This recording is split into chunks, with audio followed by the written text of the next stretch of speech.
গণপিটুনির ঘটনায় রাজ্যপালের ভূমিকায় উষ্মা প্রকাশ স্পিকারের। গণপিটুনি রুখতে 2019 সালে বিধানসভায় বিল পাশ হয়। বিল পাশ হলেও এখনো সই করেননি রাজ্যপাল। রাজভবনের ভূমিকায় ক্ষোভ প্রকাশ বিধানসভা স্পিকারের। শুনবো বক্তব্য।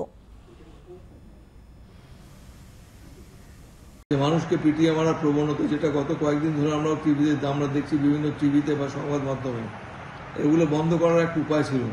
যে সরকার যে বিল এনেছিলেন তার এবং তাতে যা শাস্তির বিধান ছিল, কোনো লোক মারা গেলে পরে তার মৃত্যুদণ্ড পর্যন্ত ছিল, কিন্তু সেই বিলটা আমরা এনফোর্স করতে পারিনি। যদিও এই বিলটা আমরা রাজ্যপালের কাছে 3 সেপ্টেম্বর 2019 সালে পাঠিয়েছি, তা সত্ত্বেও অনুমোদন আসেননি। এটা অত্যন্ত দুর্ভাগ্যজনক।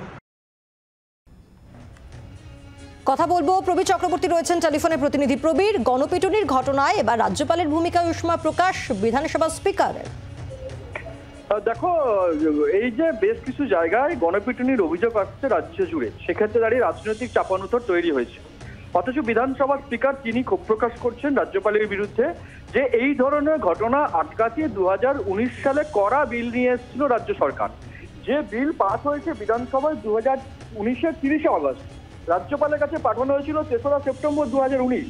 প্রায় 6 বছর হয়ে গেছে সেই বিলে সই করেননি গভর্নর। ফলে সেই বিল আইনত এখনো কাজ করা যাচ্ছে না। সেই বিলের উপর আইন প্রণয়ন করা যায়নি, শুধুমাত্র রাজ্যপাল সই করেননি বলে। এবং সরকারিয়া কমিশনের রিপোর্টে একটা বলা ছিল যে বিলগুলোকে সই করতে হবে বা বিল আদি অনন্তকাল ফেলে রাখা যাবে না, সমস্ত স্পিকারদের নিয়ে একটা সরকারি কমিশনের যে রিপোর্ট ছিল।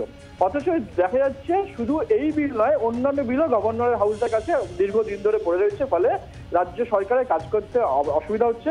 এবং বিশেষ করে এই যে গণপিটুনির ঘটনা এখন সামনে আসছে, সেক্ষেত্রে দাঁড়িয়ে করা আইন ছিল এই ধরনের অপরাধকে দমন করার ক্ষেত্রে, কিন্তু গভর্নর সেই বিলে সাইন না করায় আইন চালু করা যায়নি। ফলে এই ধরনের ঘটনা ঘটছে এবং ব্যবস্থা নিতে যে করা আইনের প্রয়োজন রয়েছে তারও খামতি থেকে যাচ্ছে বলে ক্ষোভ প্রকাশ করেছেন স্পিকার বিমান বন্দ্যোপাধ্যায়। বাংলার আওয়াজ, বাঙালির আবেগ, জি 24 ঘন্টা।